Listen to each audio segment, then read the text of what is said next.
If you have an emotional support animal, or you're thinking about getting one, there's a change from 2026 you really need to understand, and I'm going to give it to you straight because most websites won't. On May 22, 2026, the U.S. Department of Housing and Urban Development, HUD, issued a memo that changed how emotional support animals are handled in housing.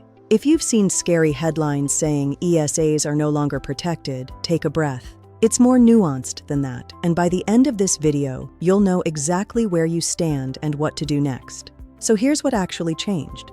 HUD rescinded its 2020 guidance on assistance animals.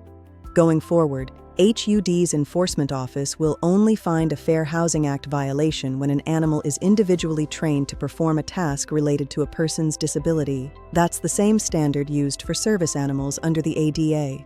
In plain English, at the federal level, the automatic assumption that a landlord must accept an untrained emotional support animal, that assumption is gone, and HUD says it will no longer take housing complaints about ESAs. Now, here's the part almost nobody is telling you, and it's the most important part. This memo is narrow. It only covers complaints filed with HUD under the Federal Fair Housing Act. It does not erase your rights everywhere. 3 big things did not change. Number 1, state laws. Many states, California and New York among them, have their own housing protections for emotional support animals, and those state laws are completely untouched. If you live in a state that protects ESAs, you may still be protected under state law.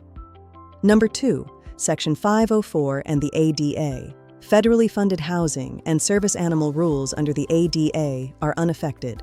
Number 3, your landlord. Landlords can still choose to accommodate an emotional support animal, and when they do, the first thing they ask for is a legitimate letter from a licensed mental health professional.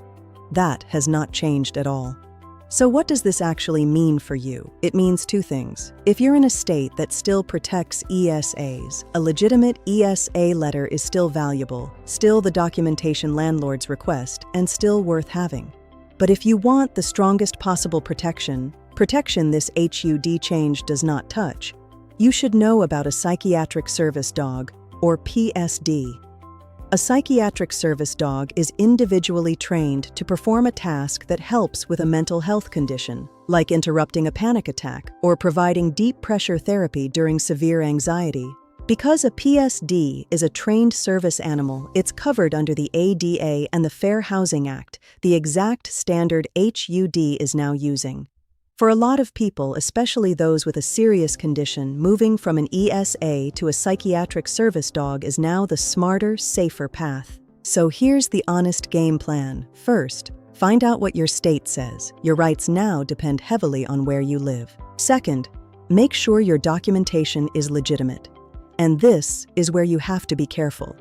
If a website sells you an ESA registration, an ID card, or a 60-second instant approval with no evaluation, that is a scam. A real letter comes from a state-licensed mental health professional after an actual assessment. Third, if you think you may qualify for a psychiatric service dog, get evaluated for that instead. And that's where we come in. At Pet ESA Letter, we connect you with licensed therapists in all 50 states. We'll help you figure out, honestly, whether an emotional support animal letter or a psychiatric service dog letter is right for your situation and your state. It starts with a free 2-minute eligibility quiz. It's HIPAA compliant, and it's backed by a 100% money-back guarantee. The rules changed. Your options didn't disappear. They just changed shape. Get the facts, get legitimate, and get the right documentation for where you live. Take the free quiz at petesaletter.com. or call us anytime, 24/7 at 470-887-9106. We're here to help you do this the right way.